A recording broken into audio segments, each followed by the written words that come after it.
ओम शांति। आज की तारीख 30 जुलाई 2024 है। आज की ज्ञान मुरली का सार हम सभी सुनेंगे। देही विमानी स्थिति में स्थित हो जाए। प्यारे बाबा आज हम बच्चों को क्या शिक्षा देते हैं, सारा दिन मनन चिंतन करेंगे और उस स्वरूप में हम टिकेंगे। प्यारे बाबा कहते हैं, मीठे बच्चे, दुख हरता सुख करता एक परमात्मा बाप है, वही तुम्हारे सब दुख दूर कर सकते हैं। मनुष्य किसी के दुख दूर नहीं कर सकते। मनुष्य कभी भी किसी के दुख दूर नहीं कर सकते। एक परमात्मा बाप ही सभी के दुखों को दूर करते हैं। किनकी दुखों को? जो बाबा के श्रीमत पर चलते हैं, परमात्मा की आज्ञाओं को पालन करते हैं, उनकी ही दुखों को बाबा दूर करेंगे। आज का प्रश्न है, विश्व में अशांति का कारण क्या है? विश्व में अशांति का कारण क्या है? शांति स्थापन कैसे होगी? शांति स्थापन कैसे होगी? तो विश्व में अशांति का कारण क्या है? यूँ तो अनेक कारण है बाबा बोल रहे हैं, लेकिन आज बता रहे हैं विश्व में अशांति का कारण है अनेक धर्म। कलयुग के अंत में जब अनेकता है तब अशांति है। अनेक धर्म है, अनेक मत मतांतर है। परमात्मा बाप आकर के एक सत धर्म की स्थापना करते हैं, वहाँ शांति हो जाती है। बाप आकर के एक सत धर्म की स्थापना करते हैं, वहाँ शांति हो जाती है। तुम समझ सकते हो कि इन लक्ष्मी नारायण के राज्य में शांति थी। तुम समझ भी सकते हो और समझा भी सकते हो कि लक्ष्मी नारायण के राज्य में शांति थी। पवित्र धर्म, पवित्र कर्म था। कल्याणकारी बाप फिर से वह नई दुनिया स्थापन कर रहे हैं, नई दुनिया बना रहे हैं। उसमें अशांति का नाम नहीं है, बाबा कह रहे हैं। उसमें अशांति का नाम निशान नहीं है।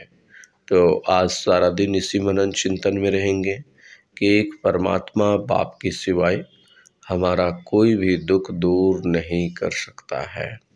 तो इसलिए ऐसे परमपिता बाबा जो आए हैं, उनकी हर एक आज्ञाओं पर चल करके अपने सारे दुखों को समाप्त करने का पुरुषार्थ करना है।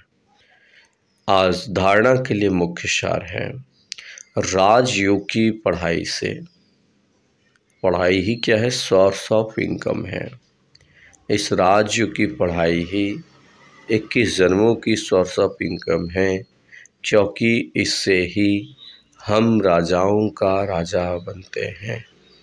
जितनी अच्छी रीति से बाबा के याद में रहकर पढ़ाई करते हैं, घर गृहस्थ परिवार में रहते हुए बैलेंस करके पढ़ाई करते हैं, तो बाबा कहते हैं तुम राजाओं का राजा बन जाते हो। यह रूहानी पढ़ाई रोज़ पढ़नी है और दूसरों को भी पढ़ानी है, बाबा कह रहे हैं। यह रूहानी पढ़ाई रोज़ पढ़नी है और दूसरों को भी पढ़ानी है। दूसरी मुख्य पॉइंट है आज का, सदा नशा रहे कि हम ब्राह्मण सच्चे मुख वंशावली हैं, सच्चे मुख वंशावली है। हम कलयुगी रात से निकल दिन में आ गए हैं। घोर अज्ञानता की रात्रि में थे हम सभी, पाप की रात्रि में थे हम सभी से भी विकर्म हो रहा था, पाप कर्म हो रहा था। अब बाबा हमें ज्ञान की दीन में ले आए। बाबा कहते यह है ही कल्याणकारी पुरुषोत्तम संगम योग। इसमें अपना और सर्व का बाबा कहते हैं कल्याण करना है। सबसे पहले स्व कल्याण, उसके बाद होगा विश्व कल्याण। तो स्व कल्याण पहले करना है, फिर विश्व कल्याणकारी बनना है। आज का वरदान है, हर एक श्रेष्ठ संकल्प को कर्म में लाने वाले मास्टर सर्वशक्तिमान भव।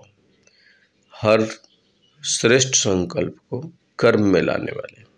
आप बहुत अच्छे अच्छे सोच रहे हैं लेकिन उसको कर्म में प्रैक्टिकल नहीं ला रहे हैं। तो बाबा क्या बोले हैं कि जो बच्चे श्रेष्ठ संकल्प को कर्म में लाएंगे उसे मास्टर सर्वशक्तिमान कहा जाएगा। विस्तार है। मास्टर सर्वशक्तिमान माना संकल्प और कर्म समान हो। मास्टर सर्वशक्तिमान बच्चे, उनका सोच और उनका कर्म बाबा कहते समान होगा। जो वो सोचेंगे वही करेंगे और जो करना है वही वो सोचेंगे। अगर संकल्प बहुत श्रेष्ठ हो और कर्म संकल्प प्रमाण ना हो तो मास्टर सर्वशक्तिमान नहीं कहेंगे।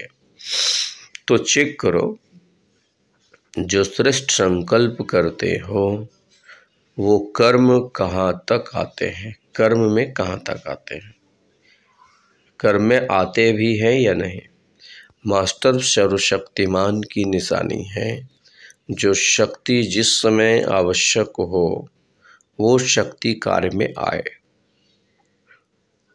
स्थूल और सूक्ष्म सब शक्तियाँ इतना कंट्रोल में हो जो जिस समय जिस व्यक्ति की आवश्यकता हो उसे काम में लगा सको।